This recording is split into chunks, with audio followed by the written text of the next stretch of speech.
Good morning students.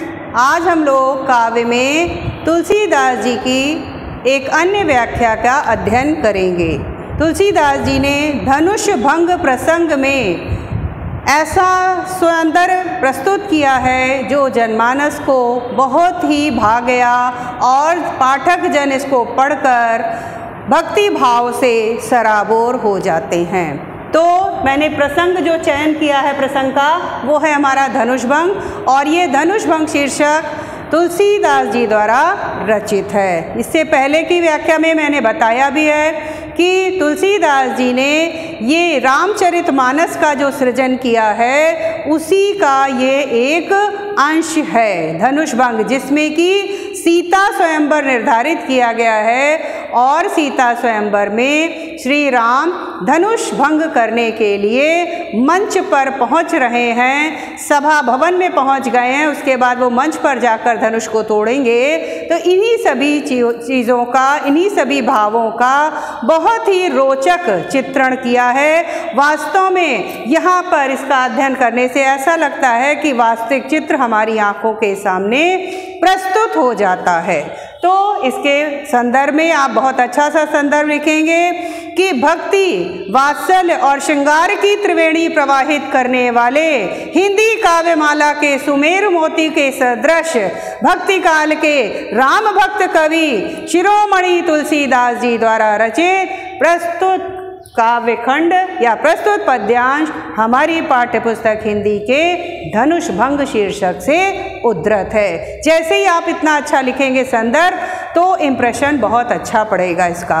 Okay, फिर आप प्रसंग में लिखेंगे जो इसकी पूरी भाव की बात है, वो आप प्रसंग लिखेंगे कि इसमें किस चीज़ का वर्णन है, कौन से भावों का इसमें समावेश है, कौन सा भाव परिलक्षित हो रहा है, उसी भाव को आप प्रसंग में लिखेंगे।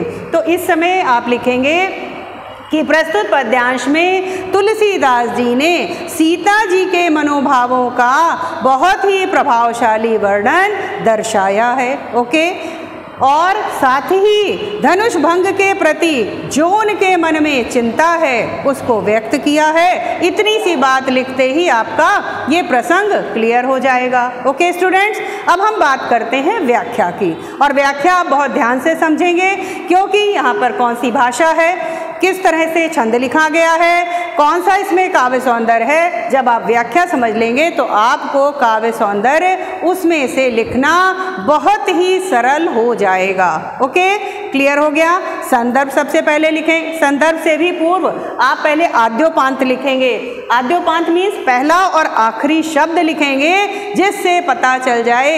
एग्जाम में 2 व्याख्या होंगी, आपको पता चल जाएगा कि आपको कौन सी व्याख्या करनी है। चलिए अब हम मुख्य अपने टॉपिक की ओर बढ़ रहे हैं, जिसमें कि ये वर्णन है और इस वर्णन की हम व्याख्या आपको हिंदी खड़ी बोली भाषा में, सरल भाषा में बताने जा रहे हैं। गिरा अलिनि मुख पंकज रोकी, प्रगट न लाज निशा अवलोकी।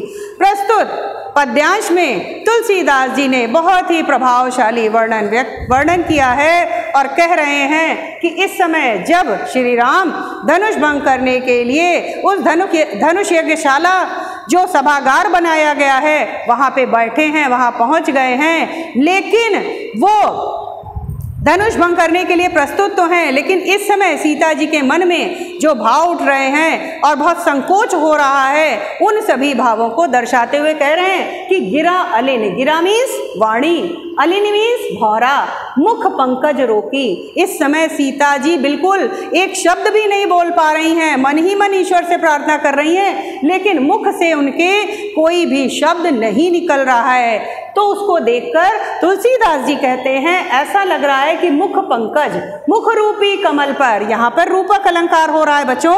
मुख माने मुख होता है यानी चेहरा, और पंकज मीन्स कमल। मुख रूपी कमल के ऊपर, है ना, मुख रूपी कमल है, उसके ऊपर गिरा अलिन यानी जो वाणी रूपी भौरा है मानो बैठ गया है, जिसके कारण वो कमल खिल नहीं पा रहा है। आपने देखा है अगर कमल की पंखुड़ी, रात में जो पंखुड़ी बंद करते हैं उस पर कमल भौरा बैठता है, तो जब तक कि प्रातःकाल नहीं होता कमल खिलता नहीं। तो उसी तरह से इन्होंने यहाँ पे रूपक के आधार पे वर्णन किया है कि मुख रूपी कमल के ऊपर वाणी रूपी भौरा बैठा है, जिसके कारण प्रत्यक्ष में सीता जी कुछ कह ही नहीं पा रही हैं। प्रगट न लाज निशा अवलोकी, प्रगट माने प्रत्यक्ष रूप में वो कुछ भी नहीं प्रकट कर रही हैं। लाज निशा, लाज मीन्स शर्म, लज्जा, ऐसा लगता है कि लज्जा रूपी रात्रि चारों ओर फैली है। निशा मीन्स रात्रि, रात्रि का इन्होंने क्यों कहा, यहाँ पे रूपक हो जाएगा लाज निशा। क्यों कहा है लाज निशा, कि लज्जा के कारण, संकोच के कारण सीता जी कुछ नहीं कह पा रही हैं। और इन्होंने कहा निशा अवलोकी, यानी जो रात्रि है वो दिखाई दे रही है, मानो लज्जा रूपी रात्रि फैली है। कैसे, कि जब रात्रि होती है तो जाहिर सी बात है कमल नहीं खिलते हैं। तो पूरा वर्णन इन्होंने इस तरह से किया है कि मानो लज्जा रूपी रात्रि फैली हुई है और इसलिए मुख रूपी कमल खिल नहीं पा रहा है। ओके स्टूडेंट्स, तो यहाँ पे पूरे में रूपक है। लोचन जल रहे लोचन कोना, जैसे परम कृपन कर सोना। इतना सुंदर वर्णन किया है तुलसीदास जी ने कि लोचन मीन्स नेत्र, जल मीन्स पानी होता है, लेकिन यहाँ पर जल का अर्थ है अश्रु, यानी आंसू की बात कही है कि नेत्रों के आंसू नेत्रों के किनारे तक आकर ठहर जाते हैं और मानो वो बह भी नहीं रहे हैं। आंसू भी वो अपनी नेत्रों में संकोच के कारण छुपाए हुए हैं और उनके आंसू भी नहीं बह पा रहे हैं, यानी इतना ज़्यादा सीता जी के मन में इस समय संकोच हो रहा है। ओके, क्लियर हो रहा है। जैसे परम कृपन कर सोना, उन्होंने दृष्टांत उदाहरण समानता कर रहे हैं, किससे उपमा कर रहे हैं, कंजूस व्यक्ति से। कृपन मीन्स कंजूस, यानी परम माने बहुत ज़्यादा, यानी बहुत ज़्यादा कोई कंजूस व्यक्ति होता है। सोना जानते हैं धन है ना, तो कह रहे हैं जैसे बहुत कंजूस व्यक्ति है, उसके हाथ से धन या संपत्ति खर्च नहीं हो पाती, वो अपने धन को संचित किए रहता है। उसी प्रकार से सीता जी की आंखों के आंसू भी मानो आंखों में ही संचित होके रह गए हैं और आंखों से आंसू नहीं बह पा रहे हैं। ओके, क्लियर हो रहा है। सकुची व्याकुलता बढ़ जानी, धर धीरज प्रति तुरानी। इस समय सीता जी के मन में बहुत ही संकोच हो रहा है। सकुची मीन्स संकोच, बहुत ही संकोच हो रहा है। व्याकुलता बढ़ जानी, लेकिन उनके हृदय में बहुत ही ज़्यादा अधीरता, व्याकुलता, चिंता बढ़ती जा रही है कि पता नहीं श्री राम इस धनुष को तोड़ेंगे अथवा नहीं। तो इसलिए उनके हृदय में बहुत ज़्यादा व्याकुलता बढ़ रही है और संकोच, क्योंकि एक आदर्श होते थे, संस्कार होते थे पहले कि संकोच में वो किसी से कुछ कह नहीं पा रही हैं, तो मन ही मन वो व्याकुल हो रही हैं।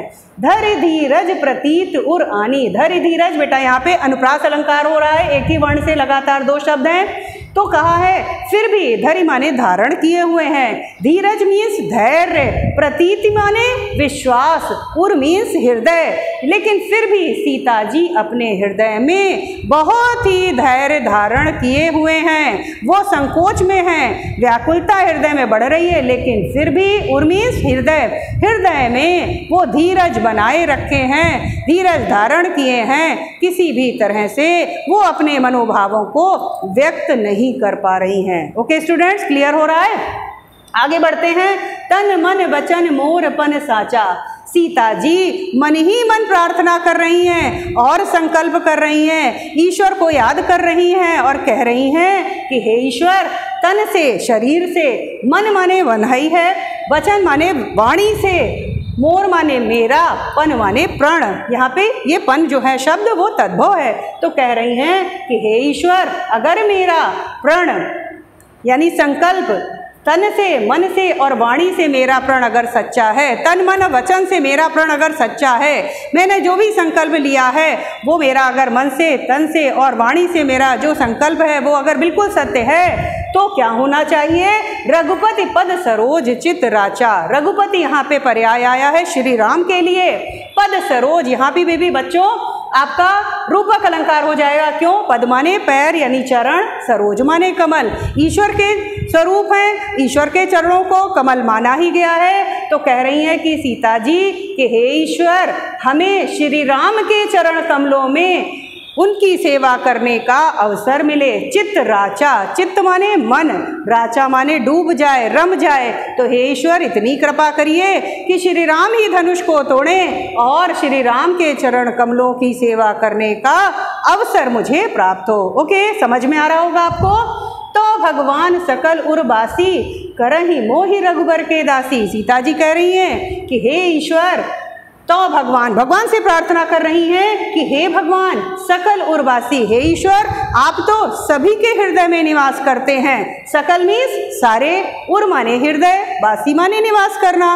हे ईश्वर, आप तो सभी के हृदय में निवास करते हैं, आप मेरी विनती भी सुन लीजिए। क्या कह रही है? करहि मोहि रघुबर के दासी, मुझे श्री राम की दासी बनने का भी अवसर अगर मिल जाए तो इतनी कृपा मुझ पर कर दीजिए। हे ईश्वर, मुझे श्री राम की दासी, सेविका, यानी उनकी मतलब भाव तो यही है, उनकी भार्या बनने का हमें अवसर प्रदान करें। तो इस तरह से सीता जी मन ही मन ईश्वर से निरंतर प्रार्थना करती जा रही हैं। यद्यपि उनके हृदय में बहुत ही संकोच है, व्याकुलता है, प्रत्यक्ष में वो कुछ भी नहीं कह पा रही हैं, लेकिन हृदय से वो बराबर ईश्वर की प्रार्थना कर रही हैं। ओके, जय के जय पर सत्य स्नेहु, सोते मिले न कछु संदेहु। तुलसीदास जी ने बहुत ही सुंदर वर्णन करते हुए कहा है कि जय के जय पर सत्य स्नेहु, जिसका जिसके ऊपर सच्चा स्नेह होता है, वास्तव में जिसकी जिससे निष्ठा होती है, प्रेम होता है, सच्चा वास्तविक स्नेह होता है, सोते ही मिले न कछु संदेह, वो व्यक्ति, वो उसकी कामना अवश्य ही पूरी होती है, इसमें कोई भी संदेह नहीं होता है। क्या कह रहे हैं? सोते ही मिले न कछु संदेह, वो चीज उस व्यक्ति को अवश्य ही प्राप्त होती है, इसमें कोई भी संदेह नहीं होता है। ओके, क्लियर हो रहा है? प्रभु तन चितई प्रेम तन ठाना, कृपा निधान राम सब जाना। अचानक सीता जी की दृष्टि श्री राम की ओर पड़ती है। प्रभु तन चितई प्रेम तन ठाना, सीता जी श्री राम की ओर देख रही हैं। प्रभु यहाँ पे किसके लिए आया है? श्री राम के लिए। तन चितई, प्रभु तन से मतलब व्यक्तित्व, शरीर, श्री राम की ओर देखती हैं। चितई माने देखती हैं, प्रेम तन ठाना, और अपने मन के जो प्रेम का संकल्प है उसको और भी ज्यादा दृढ़ बना लेती हैं। ईश्वर से प्रार्थना कर रही हैं और अपने संकल्प को मन ही मन और दृढ़ बनाए ले रही हैं कि हे ईश्वर, हमें इन्हीं की भक्ति, इन्हीं की सेवा का अवसर प्राप्त हो। कृपा निधान राम सब जाना। देखिए कितना सुंदर, बहुत ही रोचक वर्णन किया है तुलसीदास जी ने कि कृपा के निधान, जो कृपा के स्वामी हैं, उन्होंने अर्थात श्री राम ने सीता जी के मन के भावों को मन ही मन जान लिया, समझ गए कि इस समय सीता जी के मन में क्या चिंतन चल रहा है। क्यों? क्योंकि श्री राम स्वयं ही विष्णु के अवतार थे, वो स्वयं भी भगवान थे, इसलिए कृपा निधान राम समझाना। श्री राम ने मन की सारी बातों को जान लिया। सियहि बिलोक तकेउ धनु कैसे, चितव गरुड़ लघु ब्यालई जैसे। ऐसे ही अचानक श्री राम ने सियहि बिलोक, सीता जी की ओर दृष्टि डाली, तकेउ धनु कैसे, और अचानक श्री सीता जी के और दृष्टि डाली और वो उनके सारे मनोभावों को समझ गए। फिर तकेउ धनु कैसे, अचानक फिर वो जो हैं धनुष की ओर देखने लगते हैं, यानी एक क्षण के लिए सीता जी पर दृष्टि डालते हैं और तुरंत ही फिर वो धनुष की ओर देखते हैं, जैसे धनुष कोई वस्तु ही नहीं है, बहुत तुच्छ वस्तु है। चितव गरुड़ लघु ब्यालई जैसे, ऐसे उन्होंने धनुष को देखा। श्री राम ने धनुष की ओर ऐसे देखा जैसे चितव गरुड़ लघु ब्यालई जैसे। गरुड़ मीन्स गरुड़ पक्षी, लघु माने छोटा सा, ब्याल माने सांप। तो क्या है, गरुड़ पक्षी जो होता है यानी चील और बाज जो होते हैं वो क्या करते हैं, अक्सर मुंह में सांप को दबाकर उड़ते चले जाते हैं, उठा लेते हैं, उन्हें कोई भय नहीं होता है। उसी तरह से श्री राम ने धनुष की ओर ऐसे देखा जैसे कि ये धनुष बहुत ही कोई तुच्छ वस्तु है, इस तरह से उन्होंने देखा। और यहाँ पे तुलसीदास जी ने वर्णन किया है कि ऐसे देखने लगे कि मानो कोई छोटा सा जो सांप होता है, उस छोटे से सांप को गरुड़ पक्षी अपनी चोंच में दबाकर उड़ जाता है और उसको कोई भी चिंता नहीं होती। उसी प्रकार उन्होंने धनुष की ओर ऐसे देखा कि मानो धनुष बहुत ही छोटी सी तुच्छ सी वस्तु हो। अर्थात श्री राम इसके बाद धनुष भंग करने का संकल्प ले चुके थे और धनुष भंग की ओर प्रस्थान कर ही रहे थे। तो इस तरह से तुलसीदास जी ने यहाँ पर पूरी तरह से सीता जी के मनोभावों को दर्शाया है। ओके, क्लियर हो गया होगा। अब हम बढ़ते हैं इसके काव्य सौंदर्य की ओर। तो आपको बच्चों देखना है, पहले भी मैं बता चुकी हूँ कि भाषा यहाँ पर अवधि है, पूरा रामचरितमानस का प्रसंग है, अवधि भाषा हो जाएगी। रस की बात है तो यहाँ पे प्रेम का वर्णन है और सौंदर्य का चित्रण है, तो यहाँ पे श्रृंगार रस हो जाएगा। जहाँ पर श्रृंगार रस होगा वहाँ पे तुरंत आप माधुर्य गुण अवश्य लिखेंगे। छंद की बात करते हैं तो ये पूरा ही चौपाई छंद है, इस जितने का भी सार होता है वो अगले आपको दोहे में मिलेगा, तो यहाँ पे पूरा चौपाई छंद हो जाएगा। अलंकार मैंने आपको बताया, धैर्य धीरज में अनुप्रास है, ऊपर रूपक आ चुका है, यहाँ पे समानता की थी। यहाँ पे परम कृपण वाले में उपमा। तो आपको उपमा लिखना है, रूपक लिखना है, उत्प्रेक्षा लिखना है। और शब्द शक्ति की बात करें तो यहाँ पर आपको अभिधा और लक्षणा दोनों शब्द शक्ति लिखनी होंगी। शैली यहाँ पर प्रबंध काव्य शैली है। ओके स्टूडेंट्स, मेरे विचार से आप लोगों को ये व्याख्या बहुत ही कायदे से समझ में आ गई होगी। ठीक है, थैंक यू।